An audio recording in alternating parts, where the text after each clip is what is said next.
I'll never forget, I had flown into Peru, and some people had given me money to buy pastoral libraries, and I flew into Peru and got there real late, and about got to my sleeping quarters at about 2 in the morning after going through customs and everything, but something just, I couldn't sleep. I had to go to the bookstore the next day, and I didn't know why. Why should I go to the bookstore in Lima?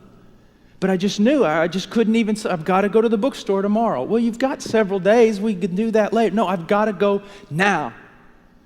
And remember, I took a taxi there and got there too early and the doors weren't even open. It's the one good bookstore there in Peru. And I walk in, and I walk near the store, and I see this little man. And I could tell he was from the jungles of San Martin because I had worked there before. And I see him sitting there on the curb, kind of looking around. And I sat down beside him. I said, ¿Cómo estás? You know, what's going on? Where are you from? And he started telling me. We started talking about places I'd been, where he'd been. And I said, what are you doing all the way in Lima? He said, well, it took me 3 days to get here. Back of trucks, buses.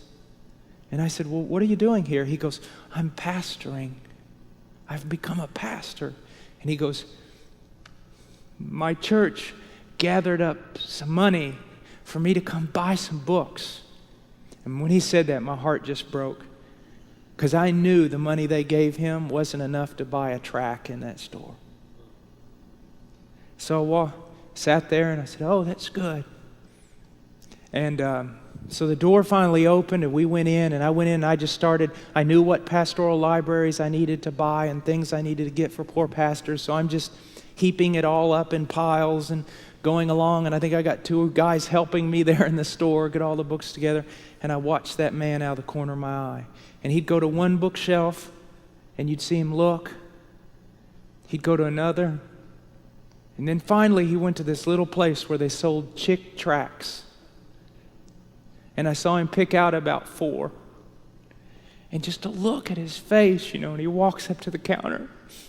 It was like the greatest day of my life. He walks up to the counter. He bought them.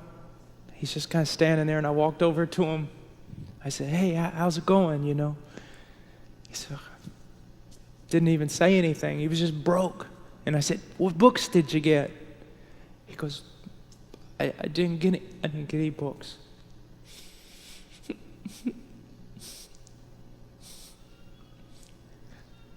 And I said, do you know where I'm from? He said, no. I said, I'm from the United States. You know how far away that is? He said, no. I said, about 6,000 miles. I said, do you know how much my plane ticket cost? And he was like looking at me like, why are you saying this to me? I said, do you know how much my plane ticket cost? He said, no. I said, about $800. Do you know when I got here? He said, no. I said, 2 this morning. Do you know I couldn't sleep? And he said, no, I didn't know you couldn't sleep. And I said, do you know why? He said, why? Now you're looking at a man that if he held $5 in his hand, he wouldn't know what to do. I said, a few months ago, God raised up a group of people in the United States. And they gave me money. And then I bought a plane ticket for $800. And I flew in a plane here, and I landed here last night, all the way from the United States. And I couldn't sleep all night. And so I got in a taxi this morning, and I made my way down here. Do you know why? He said, no.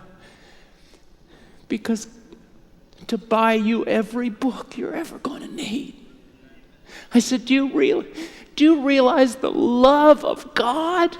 I love that, because if God loves him that much, he loves me that much, he loves you that much. Just think about that. God moved people from an entirely different nation. God spent all kinds of money, bought a plane ticket for one reason. A little Indian in the middle of the jungle And if you say coincidence, you're a blasphemer and a fool.